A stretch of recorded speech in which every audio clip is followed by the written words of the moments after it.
നമസ്കാരം. NCTV വാർത്തകളിലേക്ക് സ്വാഗതം. ഞാൻ സെബി ജോർജ് തെക്കൂടൻ. ആദ്യം പ്രധാന വാർത്തകൾ. വാസുപുരം ശ്രീ മഹാവിഷ്ണു ക്ഷേത്രത്തിൽ നടന്ന മോഷണത്തിൽ അന്വേഷണം ഊർജിതമാക്കി പോലീസ്. കാടുമുടി ജലസേചന വകുപ്പിന്റെ കോടികളുടെ ആസ്തി നശിക്കുന്നത് ക്വാർട്ടേഴ്സും ചരിത്രമുറങ്ങുന്ന നെല്ലിപ്പലക കിണറും. ചുട്ടുപൊള്ളി കേരളം, സംസ്ഥാനത്ത് ജാഗ്രതാ നിർദ്ദേശം. സ്വർണ്ണവില വീണ്ടും കുതിക്കുന്നു. പവന് 1,12,000 കടന്നു.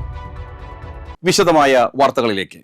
മട്ടത്തൂർ വാസുപുരം ശ്രീ മഹാവിഷ്ണു ക്ഷേത്രത്തിൽ നടന്ന മോഷണത്തിൽ അന്വേഷണം ഊർജിതമാക്കി പോലീസ്. ശ്രീകോവിൽ തുറന്ന് വിഗ്രഹത്തിൽ ചാർത്തിയിരുന്ന സ്വർണം, വെള്ളിമാലകൾ മോഷ്ടാവ് കവർന്നു. വെള്ളിയാഴ്ച പകൽ സമയത്തായിരുന്നു സംഭവം. തിടപ്പള്ളിയുടെ ഓട് പൊളിച്ച് അകത്തുകടന്ന മോഷ്ടാവ് അവിടെ സൂക്ഷിച്ചിരുന്ന താക്കോൽ കൈക്കലാക്കി. തുടർന്ന് ഈ താക്കോൽ ഉപയോഗിച്ച് ശ്രീകോവിൽ തുറന്നാണ് വിഗ്രഹത്തിൽ ചാർത്തിയിരുന്ന ആഭരണങ്ങൾ കവർന്നത്. വിഗ്രഹത്തിലുണ്ടായിരുന്ന 4 ഗ്രാമിന്റെ സ്വർണമാലയും 10 ഗ്രാം തൂക്കം വരുന്ന വെള്ളിമാലയുമാണ് നഷ്ടപ്പെട്ടത്. മോഷണത്തിന് ശേഷം തിടപ്പള്ളിയിൽ തന്നെ താക്കോൽ തിരികെ വെച്ചാണ് പ്രതി കടന്നുകളഞ്ഞത്. രാവിലെ 11:30 ഉച്ചപൂജ കഴിഞ്ഞ് നട അടച്ചതായിരുന്നു. വൈകുന്നേരം ദീപാരാധനയ്ക്കായി നട തുറക്കാൻ എത്തിയപ്പോഴാണ് ക്ഷേത്രവാതിൽ തുറന്നു കിടക്കുന്നത് അധികൃതരുടെ ശ്രദ്ധയിൽപ്പെട്ടത്. തുടർന്ന് നടത്തിയ പരിശോധനയിലാണ് മോഷണ വിവരം പുറത്തറിഞ്ഞത്. ക്ഷേത്ര ഭാരവാഹികളുടെ പരാതിയെ തുടർന്ന് വെള്ളിക്കുളങ്ങര പോലീസ് സ്ഥലത്തെത്തി പ്രാഥമിക പരിശോധനകൾ നടത്തി. മട്ടത്തൂർ പഞ്ചായത്തിലെ വാസുപുരത്ത് ജലസേചന വകുപ്പിന്റെ ക്വാർട്ടേഴ്സും ഇതോടനുബന്ധിച്ചുള്ള 20 സെന്റ് ഭൂമിയും കാടുപിടിച്ച് നശിക്കുന്നു. അപൂർവമായ നെല്ലിപ്പലക വിരിച്ച കിണറും ഉപയോഗശൂന്യമായി കിടക്കുകയാണ്. ചാലക്കുടി ഇറിഗേഷൻ പദ്ധതിയുടെ ഭാഗമായി 1956 മട്ടത്തൂർ ജലസേചന കനാൽ നിർമ്മിക്കപ്പെട്ടപ്പോൾ ജീവനക്കാർക്ക് താമസിക്കാനായി സ്ഥാപിച്ചതാണ് ഈ ക്വാർട്ടേഴ്സ്. വേനലിൽ പരിസരത്തെ കിണറുകൾ വറ്റിവരളുമ്പോൾ പ്രദേശവാസികൾ കുടിവെള്ളത്തിനായി ആശ്രയിച്ചിരുന്ന പഴക്കമേറിയ കിണറും ക്വാർട്ടേഴ്സിനോട് ചേർന്ന് കാടുമൂടി കിടക്കുന്നുണ്ട്. അടിത്തട്ടിൽ നെല്ലിപ്പലകകൾ വിരിച്ച അപൂർവം ഈ കിണറുകളിലൊന്നാണ് ഇത്. 3.5 പതിറ്റാണ്ട് മുൻപ് മട്ടത്തൂർ കനാലിന്റെ ആയക്കെട്ട് പരിധിയിൽ കൃഷിഭൂമിയിലേക്ക് വെള്ളം എത്തിക്കാനായി ഫീൽഡ് ചാനലുകൾ നിർമ്മിക്കുന്നതിനായി കമാൻഡ് ഏരിയ ഡെവലപ്മെന്റ് അതോറിറ്റിയുടെ കീഴിൽ നിർമ്മാണ പ്രവർത്തനങ്ങൾ നടന്നപ്പോൾ കാഡയുടെ ഓഫീസ് പ്രവർത്തിച്ചിരുന്നത് ഈ കെട്ടിടത്തിലായിരുന്നു. കെട്ടിടത്തിന്റെ മുറ്റത്ത് മഴ മാപ്പിനിയും സ്ഥാപിച്ചിരുന്നു. കഴിഞ്ഞ 13 വർഷത്തോളമായി ഈ കെട്ടിടം ആൾതാമസമില്ലാതെ അടഞ്ഞുകിടക്കുകയാണ്.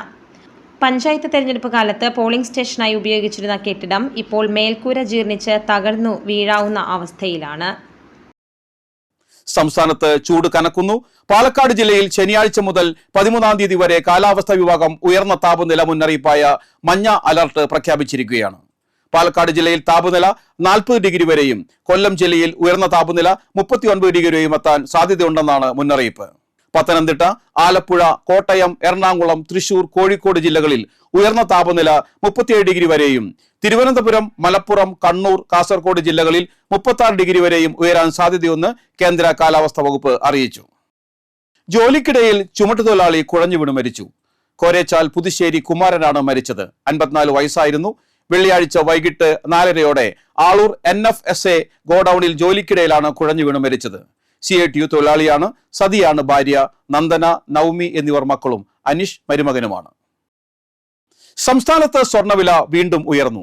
ശനിയാഴ്ച പവന് 360 രൂപ ഉയർന്ന് 1,12,080 രൂപയായി. ഗ്രാമിന് 45 രൂപ വർദ്ധിച്ച് 14,010 രൂപയുമായി. വെള്ളിയാഴ്ച രാവിലെ സ്വർണ്ണവില വർദ്ധിച്ചിരുന്നെങ്കിലും വൈകിട്ടോടെ തിരിച്ചിറങ്ങിയിരുന്നു. പശ്ചിമേഷ്യയിലെ സംഘർഷ സാഹചര്യത്തിൽ ആഗോള സ്വർണ്ണവിലയിൽ ഉണ്ടാകുന്ന ചാഞ്ചാട്ടമാണ് കേരളത്തിലെയും വിലയെ സ്വാധീനിക്കുന്നത്. ആഗോള വിപണിയിൽ ട്രോയ് ഔൺസിന് $4,748 എന്ന നിലയിലാണ് സ്വർണ്ണ വ്യാപാരം തുടരുന്നത്. വെള്ളി $75.99 എന്ന നിലയിലുമാണ്. പശ്ചിമേഷ്യയിലെ യുദ്ധത്തിന്റെ പശ്ചാത്തലത്തിൽ കനത്ത ഇടിവ് നേരിട്ട സ്വർണം വെടിനിർത്തൽ പ്രഖ്യാപനത്തോടെയാണ് വീണ്ടും ഉയർന്നത്. യുദ്ധത്തോടെ അസംസ്കൃത എണ്ണവിലയുണ്ടായ വൻ വർധനവും ഡോളർ ശക്തിപ്പെട്ടതുമാണ് സ്വർണത്തിന്റെ വിലയിടിച്ചത്. ജനുവരി 29-ന് സംസ്ഥാനത്ത് രേഖപ്പെടുത്തിയ 1,31,160 രൂപയാണ് എക്കാലത്തെയും ഉയർന്ന പവൻ വില. പിന്നീട് താഴോട്ടിറങ്ങിയ സ്വർണം യുദ്ധത്തിന്റെ ഒരു ഘട്ടത്തിൽ ലക്ഷം രൂപയ്ക്ക് താഴെ പോയിരുന്നു. വീഡിയോ കോളിൽ കണ്ടത് ആത്മഹത്യാശ്രമം. മരണം തൊട്ടടുത്തെത്തിയ നിമിഷം മിന്നൽ വേഗത്തിൽ ഇടപെട്ട് യുവതിയുടെ ജീവൻ രക്ഷിച്ച് തൃശൂർ സിറ്റി പോലീസ്. വനിതാ പോലീസ് സ്റ്റേഷനിലെ ASI അപർണയുടെ ജാഗ്രതയും വിയൂർ പോലീസിന്റെ മിന്നൽ നീക്കവുമാണ് ഒരു ജീവൻ തിരിച്ചുപിടിച്ചത്. മാനസിക പ്രയാസങ്ങൾ സംസാരിക്കാൻ മുൻപും ASI അപർണയെ സമീപിച്ചിരുന്ന യുവതി കഴിഞ്ഞ ദിവസം അപ്രതീക്ഷിതമായാണ് വീഡിയോ കോൾ ചെയ്തത്. ഫോണെടുത്ത അപർണ കണ്ടത് യുവതി ജീവനെടുക്കാൻ ശ്രമിക്കുന്ന ദൃശ്യമാണ്. ഒരു നിമിഷം പോലും പാഴാക്കാതെ അപർണ ഉടൻ തന്നെ വിയ്യൂർ പോലീസിനെ വിവരമറിയിച്ചു. വിവരമറിഞ്ഞ ഉടൻ Viyyur SHO Nimish Tripathi IPS, inspector Mahesh Kumar എന്നിവരുടെ നിർദ്ദേശപ്രകാരം ASI സജീവും CPO മനോജും യുവതിയുടെ ക്വാർട്ടേഴ്സിലേക്ക് കുതിച്ചു. വീടിന്റെ വാതിൽ തകർത്ത് അകത്തു കയറുമ്പോൾ യുവതി മരണത്തോട് മല്ലിടുകയായിരുന്നു. ഫാനിൽ തൂങ്ങി മരിക്കാൻ ശ്രമിച്ച സാരി മുറിച്ച് പോലീസ് സംഘം ഉടൻ തന്നെ യുവതിയെ താഴെ ഇറക്കി. ആംബുലൻസിനായി കാത്തുനിൽക്കാതെ പോലീസ് വാഹനത്തിൽ തന്നെ യുവതിയെ തൊട്ടടുത്ത ആശുപത്രിയിലെത്തിച്ചു. കൃത്യസമയത്ത് ചികിത്സ നൽകാനായതിനാൽ യുവതി അപകടനില തരണം ചെയ്തതായി ഡോക്ടർമാർ അറിയിച്ചു. സംഭവത്തിന് പിന്നാലെ ആശുപത്രിയിലെത്തിയ ASI അപർണ യുവതിക്ക് വേണ്ട കൗൺസിലിംഗും മാനസിക പിന്തുണയും നൽകി. പോലീസിന്റെ സേവന സന്നദ്ധതയുടെയും ജാഗ്രതയുടെയും ഉത്തമ ഉദാഹരണമായി മാറിയിരിക്കുകയാണ് ഈ സംഭവം.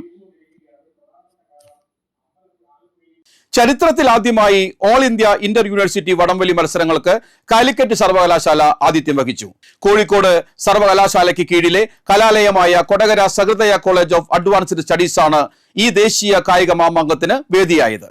ദേശീയ തലത്തിലെ വിവിധ സർവകലാശാലകളിൽ നിന്നുള്ള ടീമുകൾ അണിനിരന്ന മാർച്ച് പാസോടെയാണ് മത്സരങ്ങൾക്ക് തുടക്കമായത്. IDET ചെയർമാനും ഇരിങ്ങാലക്കുട രൂപതാ ബിഷപ്പുമായ മാർ പോളി കണ്ണൂക്കാടൻ കായിക മാമാങ്കം ഉദ്ഘാടനം ചെയ്തു. വടംവലി രംഗത്ത് മികച്ച സംഭാവനകൾ നൽകിയ 12 പ്രതിഭകളെ ചടങ്ങിൽ ആദരിച്ചത് ശ്രദ്ധേയമായി. കാലിക്കറ്റ് സർവകലാശാല physical education director doctor Zakir Hussain, സർവകലാശാല syndicate member advocate MB Faisal, Sahrdaya college manager Mon Wilson Eerathara, executive director father doctor Joji Kallingal, principal doctor KL Joy എന്നിവർ ഉദ്ഘാടന ചടങ്ങിന് നേതൃത്വം നൽകി. ദേശീയ തലത്തിലുള്ള ഒരു കായിക മത്സരത്തിന് ആതിഥ്യം വഹിക്കാൻ സാധിച്ചത് സഹൃദയ കോളേജിന്റെ കായിക മികവിനുള്ള അംഗീകാരമായി. കായിക വിഭാഗം മേധാവി ഡോക്ടർ പോൾ ചാക്കോയുടെ നേതൃത്വത്തിൽ വിപുലമായ ക്രമീകരണങ്ങളാണ് മത്സരങ്ങൾക്കായി ഒരുക്കിയിരുന്നത്. ഉദ്ഘാടന ചടങ്ങിന് ശേഷം അരങ്ങേറിയ വിവിധ കലാപരിപാടികൾ ദേശീയ മത്സരങ്ങൾക്ക് വർണ്ണാഭമായ മാറ്റേകി.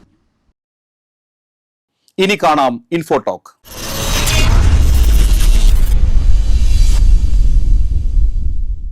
പെട്ടെന്ന് വിശപ്പ് തോന്നുമ്പോൾ എളുപ്പത്തിൽ വയറ് നിറയാനായി ഒരു വാഴപ്പഴം കഴിച്ച് കുറച്ച് വെള്ളവും കൂടി കുടിക്കുന്നവരുണ്ട്. എന്നാൽ വാഴപ്പഴം കഴിച്ച ഉടനെ വെള്ളം കുടിക്കരുത് എന്ന് എപ്പോഴെങ്കിലും നിങ്ങൾ കേട്ടിട്ടുണ്ടാവും അല്ലേ? എന്തുകൊണ്ടായിരിക്കും വാഴപ്പഴം കഴിച്ചതിന് പുറമെ വെള്ളം കുടിക്കരുത് എന്ന് മുന്നറിയിപ്പായി പറയപ്പെടുന്നത്? റിപ്പോർട്ട് കാണാം. ദഹനവുമായി ബന്ധപ്പെട്ടാണ് ആരോഗ്യ വിദഗ്ധർ ഇക്കാര്യം പറയുന്നത്. കേൾക്കുമ്പോൾ ഇതൊരു നിരുപദ്രവകരമായ കാര്യമാണെന്ന് തോന്നുമെങ്കിലും ഇത് ദഹനപ്രക്രിയയെ തടസ്സപ്പെടുത്തിയേക്കാം. വാഴപ്പഴം പൊതുവെ തണുപ്പുള്ള പഴമായാണ് കണക്കാക്കുന്നത്. പഴം കഴിച്ചു കഴിയുമ്പോൾ ആമാശയത്തിലെ ദഹനരസങ്ങൾ പഴത്തെ വിഘടിപ്പിക്കാൻ തുടങ്ങും. ഈ സമയത്ത് വെള്ളം കുടിക്കുന്നത് ദഹനരസങ്ങളെ നേർപ്പിക്കുകയും ദഹനത്തെ മന്ദഗതിയിലാക്കുകയും ചെയ്യും. പഴം ശരിയായി ദഹിച്ചില്ലെങ്കിൽ വയറു വീർക്കുകയും ദഹനക്കേട് പോലുള്ള അസ്വസ്ഥതകൾക്ക് കാരണമാകുകയും ചെയ്യും. വാഴപ്പഴം കഴിച്ച ഉടനെ തണുത്ത വെള്ളം കുടിക്കുന്നത് ശരീരത്തിന്റെ ആന്തരിക സന്തുലിതാവസ്ഥയെ തടസ്സപ്പെടുത്തുമെന്നും തൊണ്ടവേദന, ചുമ, ജലദോഷം പോലുള്ള ബുദ്ധിമുട്ടുകൾ, കഫം എന്നിവ ഉണ്ടാവുമെന്നും കരുതപ്പെടുന്നു. വാഴപ്പഴത്തിന്റെ നാരുകളിൽ പ്രകൃതിദത്ത പഞ്ചസാര ധാരാളമായി അടങ്ങിയിട്ടുണ്ട്. വാഴപ്പഴം കഴിച്ച ഉടനെ വെള്ളം കുടിക്കുന്നത് പഞ്ചസാരയുടെ ആഗിരണം വർദ്ധിപ്പിക്കുമെന്നും ഇത് രക്തത്തിലെ ഗ്ലൂക്കോസിനെ താൽക്കാലികമായി വർദ്ധിപ്പിക്കുമെന്നും ചില ആരോഗ്യ വിദഗ്ധർ പറയുന്നുണ്ട്. വാഴപ്പഴം കഴിച്ച ഉടനെ വെള്ളം കുടിക്കുന്നത് ആമാശയത്തിലെ ആസിഡ് അസന്തുലിതാവസ്ഥയെ ബാധിക്കുകയും ചില വ്യക്തികളിൽ ഗ്യാസ് ഉണ്ടാകാനും വയറിലെ അസ്വസ്ഥതയ്ക്കും കാരണമാകുകയും ചെയ്യും. ഓക്കാനവും ഉണ്ടായേക്കാം. പഴങ്ങൾ കഴിച്ച ശേഷം കുറഞ്ഞത് 20 മുതൽ 30 മിനിറ്റ് വരെ കാത്തിരുന്ന ശേഷം വെള്ളം കുടിക്കണമെന്നാണ് ആരോഗ്യ വിദഗ്ധർ പറയുന്നത്. വാഴപ്പഴം വളരെ പോഷകസമൃദ്ധമായ വിഭവമാണ്. ശ്രദ്ധാപൂർവമായ ഭക്ഷണശീലങ്ങൾ അവയുടെ ഗുണങ്ങൾ പരമാവധിയാക്കാനും ദഹന സംബന്ധമായ അസ്വസ്ഥതകൾ കുറയ്ക്കാനും സഹായിക്കും. കാലാവസ്ഥ.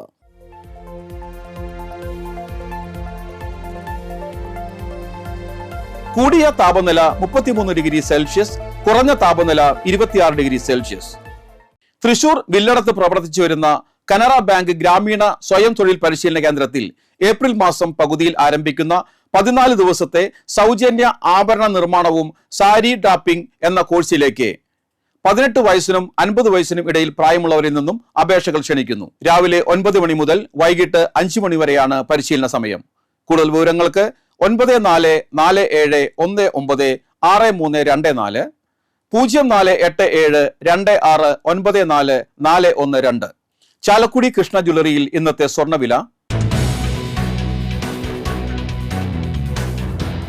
സ്വർണം ഗ്രാമിന് 14,010 രൂപയും പവന് 1,12,080 രൂപയും രേഖപ്പെടുത്തി.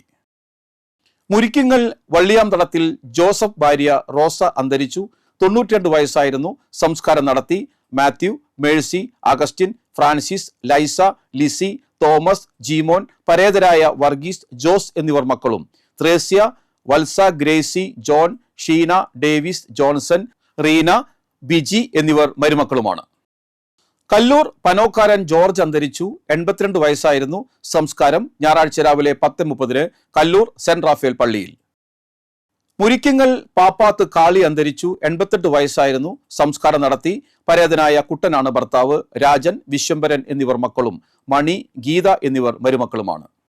വരന്തരപ്പള്ളി ടീച്ചറങ്ങാടി ആലപ്പാട്ട് പുളിയാനി വർഗീസ് അന്തരിച്ചു. 64 വയസ്സായിരുന്നു. സംസ്കാരം നടത്തി. പ്രധാന വാർത്തകൾ വീണ്ടും. വാസുപുരം ശ്രീ മഹാവിഷ്ണു ക്ഷേത്രത്തിൽ നടന്ന മോഷണത്തിൽ അന്വേഷണം ഊർജിതമാക്കി പോലീസ്. കാടുമുടി ജലസേചന വകുപ്പിന്റെ കോടികളുടെ ആസ്തി നശിക്കുന്നത് കോട്ടേഴ്സും ചരിത്രമുറങ്ങുന്ന നെല്ലിപ്പലക കിണറും. ചുട്ടുപൊള്ളി കേരളം, സംസ്ഥാനത്ത് ജാഗ്രതാ നിർദ്ദേശം.